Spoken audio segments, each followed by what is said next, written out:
He was a young Navy SEAL, haunted by the ghosts of war, hiding deep in the frozen mountains. One freezing night, he found a wounded German shepherd buried in the snow, a dog with a secret military tag.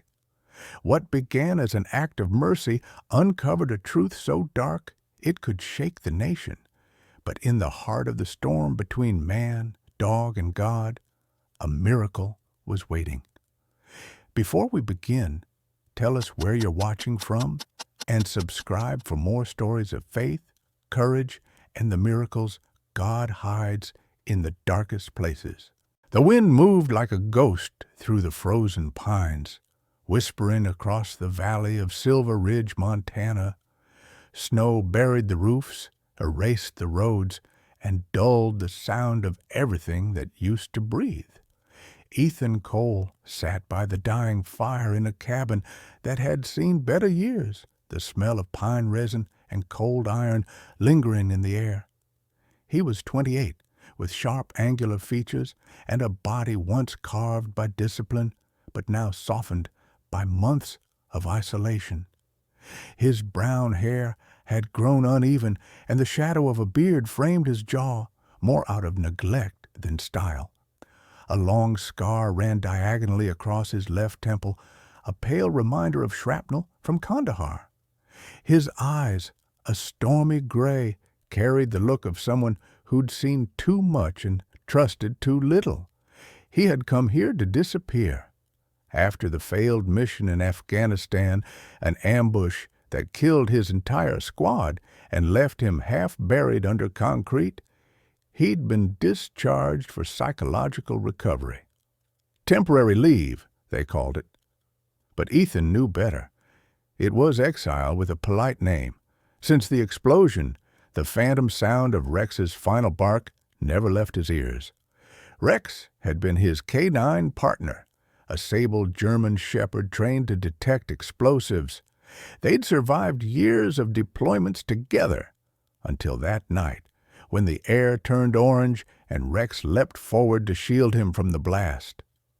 Ethan still felt the warmth of that body against his chest, then the silence that followed.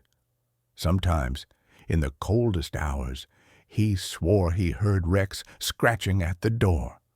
Silver Ridge had been chosen precisely because it was nowhere.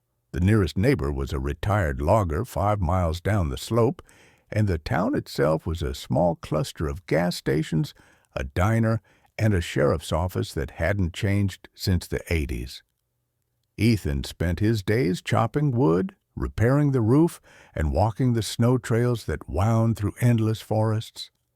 He didn't talk to anyone, and nobody cared to ask. He preferred it that way. That morning the world was drowned in white. The air was sharp enough to cut. Ethan slung his rifle across his shoulder and hiked toward the creek to check his snares. The sky hung low and gray, and every crunch beneath his boots echoed like gunfire. He moved with the alert grace of someone who'd been trained never to relax, even in peace. His breath formed clouds that broke against the cold. Then he heard it, a faint, broken sound. At first, he thought it was the wind whistling through hollow branches. But then it came again, closer this time, a weak, guttural whine. He followed the sound down a slope until he saw it, a dog, half buried in snow near the frozen stream. It was a German shepherd, large, powerful, even in its ruin. Its fur was a dark blend of black and tan, matted with ice and blood. One leg was twisted unnaturally, and around its neck was a heavy metal collar engraved with a faint military code, K9, John 1A. The dog's eyes were wild, amber, and intelligent, flickering between fear and recognition. Ethan knelt slowly, his voice low and steady. "Easy, boy. I'm not here to hurt you." The animal's growl rumbled weakly. It tried to stand, but collapsed. Ethan saw the tremor in its flank, the kind of exhaustion only battle or cruelty could carve into a body. Instinct overrode hesitation. He took off his parka, wrapped the dog inside, and carried it back through the storm. Each step felt heavier, as if the mountain itself didn't want him to interfere. Back at the cabin, Ethan placed the dog near the hearth. Steam rose from melting ice. He cleaned the wounds with iodine and snowmelt, hands steady despite the shaking inside him. The dog tensed when he touched the metal collar. It wasn't standard issue. It was reinforced with bolts and contained a small slot, almost like a keyhole. He tried to loosen it, but the dog barked in pain, snapping instinctively. All right, Ethan murmured. We'll deal with that later. He found an old blanket and some leftover jerky. The dog sniffed, hesitated, then devoured it like something starved beyond trust. Ethan watched quietly, the flicker of firelight reflecting in both pairs of eyes. Something about the animal stirred a pulse he thought had died with Rex. It wasn't just pity. It was recognition. Hours passed. The wind screamed outside, shaking the shutters. Ethan sat against the wall, unable to look away from the creature now breathing softly beside the fire. The collar's code haunted him. K9 or 1A. He'd seen similar markings on classified files during his SEAL days. Those were units from a discontinued military program, one rumored to push dogs beyond their limits through experimental neural training. Officially, it never existed, but here was proof, half alive and trembling on his cabin floor. Ethan reached out and brushed his hand across the shepherd's head. The dog flinched, then slowly rested its muzzle on his wrist. The simple act shattered something inside him. For the first time since the explosion, he felt a flicker of warmth. Fragile, but real. He whispered, "You're a fighter, huh? Guess that makes two of us." Outside, snow fell heavier. Somewhere in the distance, a lone coyote cried, a reminder that even in isolation, no one was ever truly alone. Ethan fed the fire, then leaned back, his mind flickering between past and present. He wondered who had abandoned this animal and why the collar bore a code that should have been buried with classified files. When the dog finally lifted its head and looked at him, there was something in its gaze, awareness, maybe even judgment. Ethan felt the old soldier in him stir again, the part that calculated, assessed, survived. He spoke softly, almost to himself. "Ranger, that's your name now. You look like one." The shepherd blinked once, then closed its eyes. The wind howled, rattling the windows, but inside, the cabin felt strangely alive. Ethan stared at the flames, the ghost of Rex fading for a moment behind this new, breathing presence. As sleep crept in, he thought of the strange collar, the pain in the animal's body, and the inexplicable fact that both of them were survivors from wars no one wanted to talk about. Outside, the snow kept falling, covering all tracks, except the two that now led to one another. Morning came quietly to Silver Ridge. The snow had stopped falling, leaving the forest cloaked in white silence. Thin rays of sunlight filtered through the frosted window, scattering across the cabin floor like shards of glass. Ethan Cole woke to the sound of soft breathing near the hearth. The German shepherd, Ranger, was still asleep, his chest rising and falling in steady rhythm, the firelight painting faint amber over his coarse fur. Ethan stretched, every movement stiff from old wounds. His left shoulder ached with that dull, throbbing pain that had followed him home from Afghanistan, a reminder of the explosion that ended his career and his team.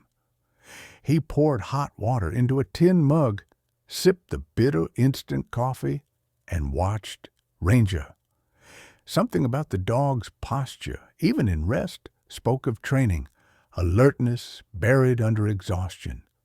The scars along the shepherd's ribs were clean, surgical, not like injuries from a wild fight. Ethan had seen enough field trauma to know precision when he saw it. Someone had operated on this animal. He crouched near the dog and whispered, "Who the hell did this to you?" Ranger stirred, his ears twitching. For a second, his eyes opened, bright gold under the soot of sleep. They met Ethan's gaze with quiet intelligence, almost human. He tried standing, but his back leg trembled and buckled.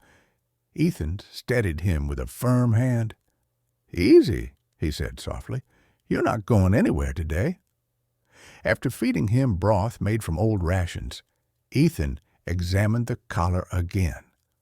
The metal was thick, nearly unbreakable, and fused with a thin seam that looked welded shut. There was a small indentation on the side shaped like a keyhole. When Ethan pressed it, a faint blue light blinked once and died. He frowned. Military grade, no doubt. But why would a dog be fitted with a device this advanced? The thought led him back to the war, to Rex. He could see the desert again, the endless tan dust, the air vibrating with heat and tension. Rex had been his partner for 3 years. A younger Ethan had trusted no one else more than that dog. In the chaos of their final mission, when the explosion tore through their convoy, Rex had leapt across him. Pure instinct, no hesitation. Ethan had carried the body out of the wreckage. After that, something inside him broke, quietly but completely. He'd stopped believing in orders, in the neat lines between right and wrong. Now, looking at Ranger, he felt the weight of that memory tighten like a band around his chest. He whispered, "You remind me of someone I lost." Later that day, he decided to check the perimeter of his cabin. The air was biting cold, his breath hanging like smoke. Tracks circled the property, boot prints, fresh ones, leading from the tree line to his porch and back again. Someone had been watching. Ethan's instincts sharpened instantly. He scanned the woods through the scope of his rifle, but saw only the stillness of pines and snow.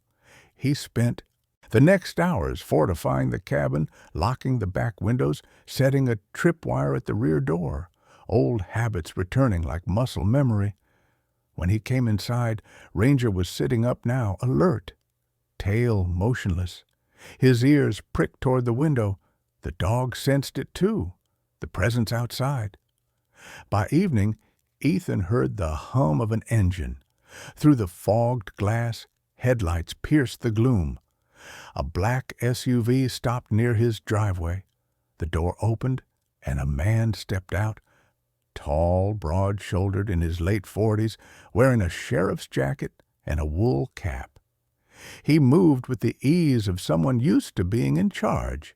His name tag read, V. Hale. When Ethan opened the door, cold air rushed in along with the scent of gun oil and cologne. The man smiled, though the smile didn't reach his eyes. They were pale blue, sharp as ice, framed by a face weathered but clean-shaven, too clean for a small-town officer. "Morning," the man said. "Sheriff Victor Hale. Got a call from a ranger station about a disturbance out here. Heard a dog howling last night. You wouldn't happen to have found one, would you?" Ethan kept his tone neutral. "Maybe. Found him injured near the creek." Victor stepped closer, his gaze flicking toward the shepherd by the fireplace. "That's a fine-looking animal. You mind if I take a closer look?" Ranger growled low and steady, the kind of growl that warned before violence. Victor paused, raising his hand slightly. "Easy, boy," he murmured. Then to Ethan, "You might not realize it, but that dog's military property. Belongs to a government program. Collar like that's not sold at PetSmart. Ethan crossed his arms. He didn't have an owner when I found him. Victor's eyes hardened, though his voice stayed calm. Maybe not anymore. Look, Mr. Cole, I appreciate you looking out for him, but I'll need to take him back to the precinct for verification. Something about the way he said verification felt wrong. Ethan noticed the glint of a sidearm under Haley's jacket, not standard issue for local deputies. His posture was relaxed, but too relaxed, controlled, predatory. I think he'll stay here for now, Ethan said flatly. Victor studied him for a moment, then his lips curved into a smile that wasn't friendly. You've got a soldier's look. Let me give you some advice. Don't keep things that don't belong to you. He tapped the edge of his badge with one gloved finger. This town's small. People talk. I'll check back in a day or two. He turned, leaving footprints deep in the snow. The SUV's taillights vanished into the forest road. Ethan shut the door, heart pounding harder than he wanted to admit. Ranger came to his side, pressing his head against Ethan's leg as if sensing his unease. Yeah, Ethan murmured. I don't trust him either. That night, Ethan sat awake, staring at the collar on Ranger's neck. The faint blue light blinked once again, as if triggered remotely, then went dark. His phone picked up no signal, just static interference, the kind that came from jamming frequencies. Outside, the wind carried an odd hum, mechanical and brief. Ranger's ears perked, his muscles tensing. Ethan felt the air shift, heavy with unseen presence. Someone or something was out there watching. He reached for his rifle and whispered, "Stay quiet, boy." Then from the darkness beyond the window, a faint red dot slid across the snow, laser sight, before vanishing. Ethan's breath froze in his throat. Whoever Victor Hale was, he wasn't just a small-town sheriff. And now he knew exactly where Ethan and Ranger were. The wind had changed overnight, carrying with it the scent of pine and something faintly metallic, like rusted chains hidden beneath snow. Ethan Cole hadn't slept. The red laser from the night before still burned in his mind. He had dismantled the cabin's lights, reinforced the shutters, and placed his rifle within reach. Ranger lay curled near the door, eyes half open, the embodiment of vigilance. The faint glow on his collar had stopped blinking, but Ethan knew that didn't mean safety. Whoever was watching them had gone quiet, and quiet was always worse. By late afternoon, the storm clouds returned, bruised and heavy. Ethan's instincts told him to stay inside, but Ranger grew restless. The dog paced the room, whining low, scratching at the door as though something beyond the tree line was calling him. Ethan knelt, trying to calm him, but the shepherd pulled away, barking sharply toward the forest. "Ranger, no," Ethan warned, but the dog's muscles were coiled with purpose. For a second, their eyes met. Ranger's gaze was focused, determined, almost pleading. Then he bolted into the snow. Cursing under his breath, Ethan grabbed his rifle, parka, and flashlight, and followed. The storm swallowed him quickly, snow stinging his face like needles. He tracked the paw prints through the pines, deeper into the valley, until the familiar world of Silver Ridge faded behind him. The forest grew unnaturally quiet, no birds, no wind, just the crunch of boots and the rhythmic panting of the dog somewhere ahead. After an hour, the trees thinned out to reveal something man-made, a chain-link fence half buried in snow topped with barbed wire. Beyond it, faint structures loomed, metal sheds, floodlight poles, a communications tower long dormant. Ethan felt his pulse quicken. He recognized the layout. It was a training ground, military K9 architecture. These places were supposed to be decommissioned years ago. Ranger waited by a breach in the fence, growling softly. Ethan ducked through, scanning the area. Rusted signs read, Silver Ridge Tactical K9 Unit, restricted access. Snow covered the lettering, but the government insignia was still visible beneath the grime. Inside the compound, cages lined the walls of a collapsed building. The smell hit him first. Iron, blood, and ammonia. Dozens of dogs were inside, some silent, others whimpering. Their coats were mangy, their eyes hollow. Chains anchored them to the floor, metal tags biting into raw skin. Ethan's stomach turned. This wasn't training, it was torture. He moved between the rows of cages, speaking softly to them, but his voice trembled. Easy. You're safe now. His flashlight caught a movement, a man stepping out from behind the kennel's far door, holding a stun baton. The stranger was tall, muscular, but worn down, in his mid-50s, face rough with stubble and scarred by years of conflict. His name patch read S. Briggs. He wore an old military vest, boots caked with mud, and eyes that had once belonged to a soldier but now burned with something colder. "You shouldn't be here," he said, voice hoarse from smoke and whiskey. Ethan raised his weapon slightly but didn't aim. "What is this place?" Briggs smirked, the kind of grin that came from long familiarity with cruelty. What it always was, a test ground. They called it behavioral conditioning, but it's just breaking animals until they stop thinking. He tapped the cage nearest him. "These mutts? Tools. Nothing more." Ethan's jaw clenched. "You did this?" "I followed orders," Briggs replied, though his tone was almost tired. "Same as you once did, I bet. Only difference is, I never stopped." He took a drag from a cigarette, the ember glowing red in the dim light. "You're not the first bleeding heart to come poking around. They all left thinking they could save something. You know where they are now?" He pointed to the frozen ground. "Buried under here." Ranger suddenly barked, low and furious. Briggs turned toward him, squinting. "That one. I remember that one." He chuckled darkly. "He bit Kane once, drew blood. Good dog, bad soldier." The name struck Ethan like a gunshot. "Kane? Marcus Kane?" Briggs nodded, enjoying the reaction. "You know him, huh? He's the one who built this program. The dogs were his army before they tried to rebel." "Rebel?" Ethan repeated, disbelief mixing with dread. Briggs exhaled smoke, eyes narrowing. "Yeah, that shepherd of yours figured it out. When they started shocking his pack, he went for the control room, tore through half the handlers.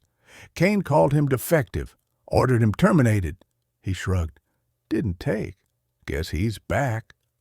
Ethan glanced at Ranger, whose fur bristled with restrained rage. In that moment, he understood. The guilt in the dog's eyes, the scars, the fear. Ranger hadn't been abandoned. He had escaped. "What happened to the rest of them?" Ethan asked. Briggs tilted his head toward the cages. "The lucky ones are still breathing." Without warning, Ranger lunged forward, teeth sinking into Briggs's forearm. The baton clattered to the floor, sparks bursting as it hit metal. Briggs shouted, but Ethan was faster, pinning the man against the wall. "Where's Kane now?" he demanded. Briggs spat blood, laughing through the pain. "You can't touch him. He's not just running this, he owns it. Hell, he is Silver Ridge." Ethan's grip tightened, fury shaking his voice. "He'll answer for this," Briggs sneered. "You think you're the first to try?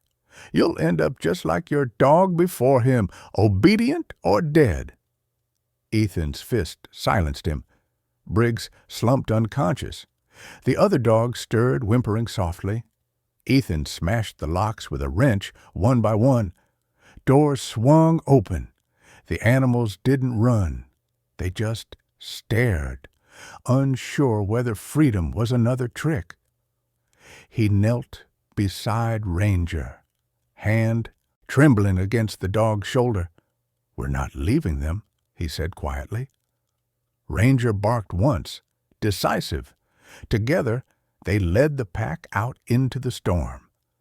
Snow fell thick again, swallowing sound. The dogs moved in eerie formation behind Ranger, like soldiers responding to an unspoken command. By the time Ethan turned back toward the base, distant headlights flared through the blizzard, multiple vehicles approaching fast. He ducked behind a snowbank, peering through his scope, military-grade Humvees, no police insignia. Whoever was coming wasn't law enforcement. They were cleanup. Ranger growled, low and warning. Ethan's pulse steadied into soldier's rhythm. "We've been seen," he whispered. He glanced at the burning wreck of Briggs's cigarette still glowing on the ground, half buried in snow, and realized this place wasn't abandoned.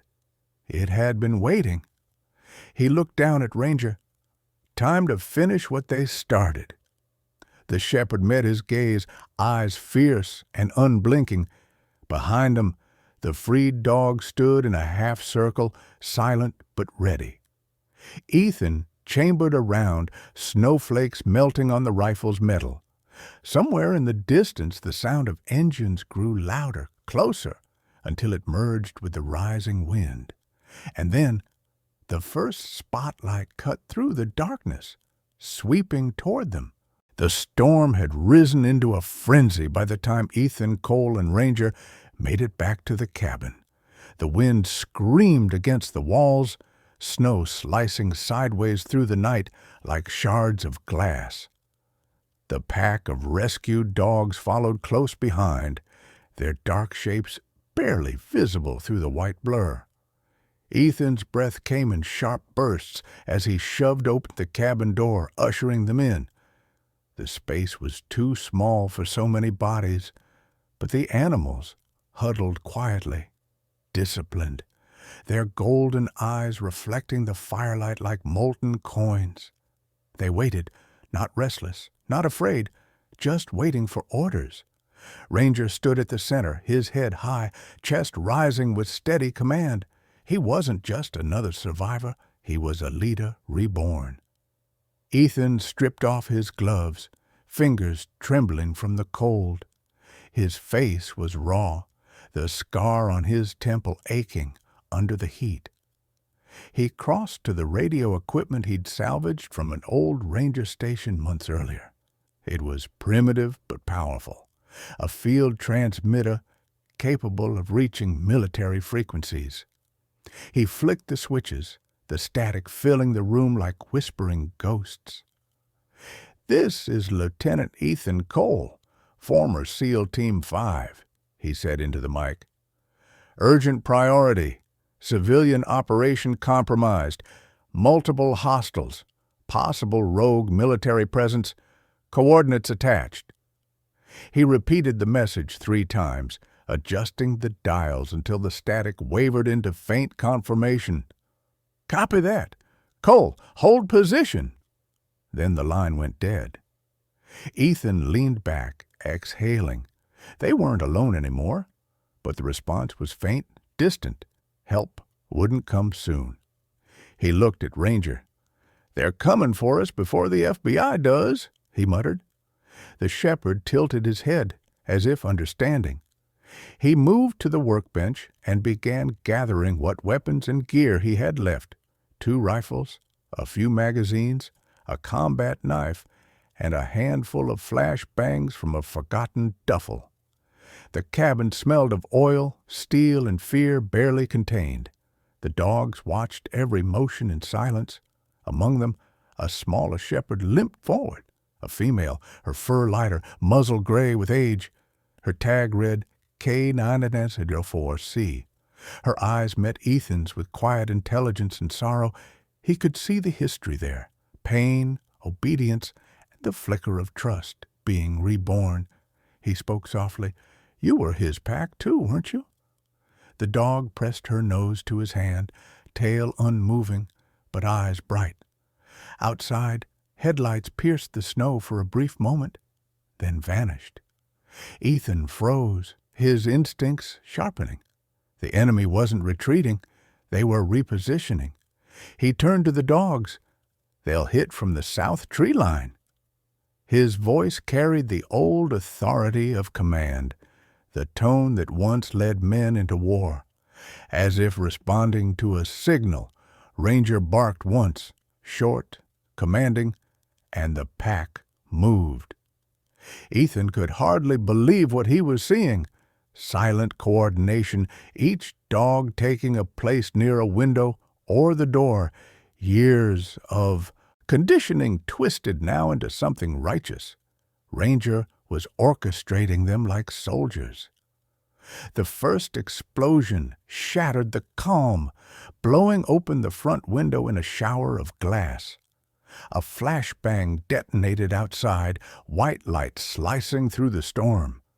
Ethan rolled behind the couch, rifle up. "Contact front!" he shouted out of instinct. Through the chaos, figures moved, armed men in black tactical gear, visors glinting under flashes of light. They were professionals. Ranger lunged through the open doorway before Ethan could stop him, disappearing into the snow. The sound of snarling gunfire and shouting blended into the howl of wind. Ethan followed, slipping behind an overturned snowmobile for cover. The forest flickered with muzzle flashes. One by one, shadows fell beneath teeth and fury. Ranger moved like a storm himself, silent, lethal, precise. He was not attacking blindly. He was directing. Short barks cut through the blizzard, and the other shepherds responded in formation, striking from angles, dragging down gunmen. Ethan caught sight of one of the attackers at close range, a tall man, early 40s, wearing a half-mask and a scar that split his lower lip. He fired wildly, panicked. Ethan dropped him with a clean shot to the shoulder, then to the leg. The man fell into the snow, cursing. "Who sent you?" Ethan demanded, pressing his boot against the man's chest. The soldier spat blood. "We're clean up. You should have stayed gone." Ethan's stomach turned. Cleanup meant one thing, erasing evidence, including witnesses. Before he could ask more, the man's radio crackled, a voice cold and commanding. "Unit 6, report!" The man's eyes widened, fear overtaking defiance. Ethan snatched the radio. "This is 6, he said, mimicking the man's tone. "Target neutralized." A pause. Then the voice replied, "Good. Hold perimeter. Kane will arrive within the hour." The name hit like ice water. Marcus Kane, the architect behind all this, the ghost from Ranger's past. Ethan lowered the radio, meeting Ranger's eyes through the storm. "He's coming," he whispered. They retreated back to the cabin as the snowfall thickened, covering the blood and bodies. Ethan sealed the broken window with plywood and reloaded his rifle. The radio transmitter buzzed faintly again, a distant female voice cutting through static. "FBI inbound. Estimated arrival. 4 hours. Hold position." 4 hours. Too long. Ethan looked around at the dogs sprawled near the fire, nursing minor wounds, breathing in unison. Ranger stood at the center again, watching the door. He was bleeding from a cut across his shoulder, but his stance was unbroken, his eyes burning with purpose. Ethan knelt beside him. "You're not just leading them, are you? You're remembering?" The shepherd pressed his head to Ethan's chest briefly, then turned toward the door, barking twice. Ethan followed his gaze toward the dark horizon where the old base lay hidden beneath the ridge. The wind howled like an echo of something ancient and angry. "You want to finish it," Ethan said quietly, "not run." Ranger barked again, louder this time, and the others stirred, tails lifting, ears pricked. Ethan strapped on his gear, heart pounding with a strange calm. "All right then," he muttered, "we do it your way." They moved out just before dawn, a black wave against the pale snow. The storm raged around them, the wind masking their approach. Ethan led on foot, rifle ready, Ranger trotting beside him, the rest of the pack fanning out like shadows in the dark. When they reached the edge of the base, Ethan crouched behind an outcropping, surveying the lights below. Guards patrolled lazily, unaware of what was coming. The storm was their ally. He turned to Ranger. "You call it," he whispered. Ranger stepped forward, muscles coiling, and then he barked. Once, deep, resonant. It carried through the storm like thunder rolling off the mountains. The other dogs lifted their heads, eyes blazing.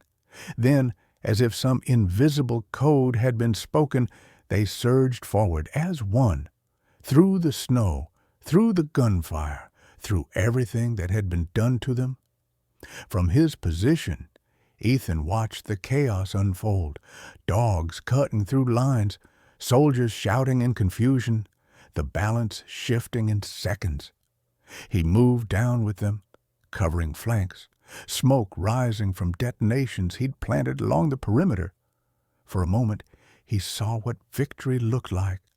Not vengeance, but liberation. Then, through the haze, a shape appeared on the opposite balcony, a tall man in tactical armor, silver hair cropped close, movements sharp with authority. He lifted a radio and barked orders to his men with the precision of a commander. Even from this distance, Ethan recognized him instantly, Marcus Kane. And as their eyes met through the storm, Ethan felt the world narrow to a single heartbeat. Kane lowered the radio, gave a faint smile, and mouthed two words Ethan could read even through the blizzard: "Welcome back." The dawn came bleeding through a storm of ash and snow. The air around the Silver Ridge compound trembled with the echoes of gunfire. Ethan Cole crouched behind the broken wall of the control building, blood seeping through the sleeve of his parka where a bullet had grazed his arm. The sky was the color of lead, the earth littered with spent casings and paw prints. Around him, the pack moved like smoke, silent, efficient, ghosts of their former captivity. Ranger stood ahead, his fur darkened by soot and snow, his amber eyes fixed on the upper balcony where Marcus Kane now stood. Kane looked unchanged by the years, yet his presence carried the weight of command like a curse. He was tall, broad-shouldered, his silver hair cropped to military precision. The sharp lines of his face seemed carved from frost itself. Pale skin, gray eyes, colder still. He wore tactical armor black as oil, a pistol holstered high on his chest, and his posture radiated the calm of a man who believed the world was still his to control. His voice carried through the blizzard, steady and cruelly familiar. "You never did learn to follow orders, Cole." Ethan rose slowly, rifle raised. "You taught me to question them, sir." Kane gave a faint smile. "I taught you to survive, you and that mutt both." He gestured toward Ranger, who growled low, teeth bared. "He remembers me, don't you, boy? You were my finest creation." The word, creation, cut through the storm. Ethan's jaw tightened. "You turned them into weapons."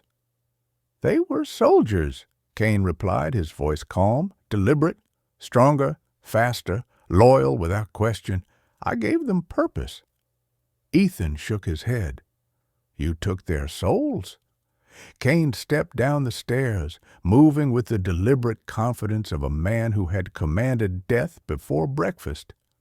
You still don't understand, Cole. Loyalty is a liability when it isn't owned. Men, dogs, soldiers, same equation. You control the instinct, you control the war. Ethan fired. The shot missed as Kane rolled behind a concrete pillar, returning fire. Bullets shredded the snow around Ethan's feet. The sound of chaos erupted once more, Ranger lunging toward the flank, the pack following in formation. Guards poured out from the far building, their black silhouettes swallowed by the storm. The air filled with barking, shouting, and the sharp rhythm of rifles. Ranger slammed into one of the soldiers, knocking him down, while two others tried to flank Ethan. He spun, dropped one with a burst, and dove behind a fuel drum as the other returned fire. The metallic stench of gunpowder mixed with wet fur and the copper tang of blood. Then, through the haze, he saw Kane retreating toward the central command room, where the control system that linked the collars was still active. "Ranger!"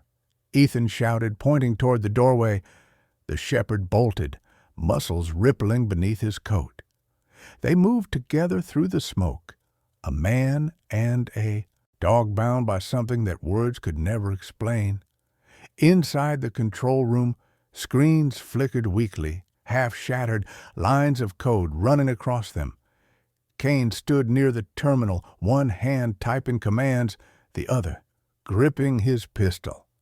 He turned as Ethan burst in, snow and fire framing his silhouette. "You can't stop this," Kane said, voice steady even now. "Those collars, they were never just trackers. They're receivers, one signal, and they'll tear each other apart." Ethan's heart dropped. He glanced at Ranger. "You wouldn't—" Kane smiled faintly. "I would. I built them to obey." Ethan lunged forward. The two men collided, the pistol clattering across the floor. Kane was stronger than Ethan remembered. Age had hardened him, not weakened him. They fought like soldiers trained by the same hand, quick, brutal, efficient. A knee to the ribs, an elbow to the jaw, a headbutt that sent both reeling. Kane slammed Ethan against the console, sparks flying as wires snapped loose. "You think you can save them?" he growled. "You can't even save yourself." Ranger leapt, tackling Kane to the ground. The commander's arm shot up, fist connecting with the shepherd's snout. But Ranger didn't back down. He bit hard into Kane's forearm, drawing blood. The older man screamed, his control finally cracking. "Stand down!" he shouted, not to Ethan, but to Ranger. "That's an order!" For a heartbeat, Ranger froze. His body trembled, eyes flickering with confusion, two loyalties warring inside him, the one drilled by pain and the one earned through love. Ethan, bleeding and gasping, crawled to the console and tore the control panel free. "Fight it, Ranger," he rasped. "You're not his weapon anymore." Kane reached for his sidearm, aiming it squarely at Ethan's chest. "Then he dies with you." The gun fired, the sound cracked like thunder. Ranger lunged again, intercepting the shot. The bullet struck his shoulder, spinning him sideways. His growl turned into a whimper, but his jaws never let go. He dragged Kane backward into the console. A shower of sparks erupted as machinery exploded behind them. The blast threw Ethan across the room. The lights flickered, alarms blaring, flames licked the walls, eating through the frozen air. Ethan forced himself to his feet, coughing smoke. Kane was on the ground, pinned beneath a fallen beam, blood seeping from a wound in his chest. His hand twitched toward his pistol but stopped halfway. He looked up at Ethan, his face pale, eyes glassy with defiance even in defeat. "You never understood," he whispered. "Control is mercy." Ethan stared at him, voice raw. "Then may mercy burn with you." He turned to Ranger. The shepherd lay on his side, whimpering faintly, blood staining the snow that had blown in through the shattered window. Ethan dropped to his knees beside him, hands shaking. "Hey, stay with me, boy." Ranger's breathing was shallow, but his eyes were calm. Around them, the freed dogs gathered silently as if standing vigil. The control system had gone dark. The collars on their necks blinked once and powered off. Freedom. Finally. Outside, the roar of engines grew closer, the sound of helicopters cutting through the blizzard. Through the flames, Ethan saw the letters FBI painted on the sides of the approaching vehicles. He pressed his forehead to Ranger's. "It's over," he murmured. "You did it." The shepherd lifted his head weakly, pressing his nose to Ethan's palm one last time. Then, with a deep breath, he rested. The storm began to ease. Hours later, when the smoke had cleared, agents moved through the ruins, documenting everything. Ethan sat on the steps of the compound, his arm bandaged, face smeared with soot. A woman approached, Agent Nora Reeves, mid-30s, tall with dark brown hair tied back and a sharp, empathetic gaze. She wore the heavy gray jacket of federal field ops, her expression professional, but softened by what she saw. "Lieutenant Cole?" she asked gently. Ethan nodded. She looked at the field of motionless bodies, both human and canine, then back at him. "It's going to take weeks to sort this out. You exposed something no one was supposed to find." Ethan glanced toward the hill where the dawn was breaking, pale and gold. "Just make sure they never build it again." Agent Reeves hesitated. "And you? What will you do now?" Ethan's eyes lingered on the horizon where the snow met the sky. "I'll stay here a while," he said quietly. "Someone has to bury the fallen." She nodded, leaving him to the silence. As the sun climbed higher, Ethan rose, limping toward the field where Ranger lay surrounded by his pack. The surviving dogs stood still, watching him. He placed a hand on Ranger's fur, now cold but peaceful, and whispered, "You were never just a soldier." When he looked up, the sky was clear for the first time in days. Somewhere far off, an eagle cried, and the wind carried it like a prayer through the mountains. Ethan turned toward the forest, the dogs following silently at his side, and in that quiet, where war had ended and snow began again to fall, it felt like the mountain itself was finally exhaling.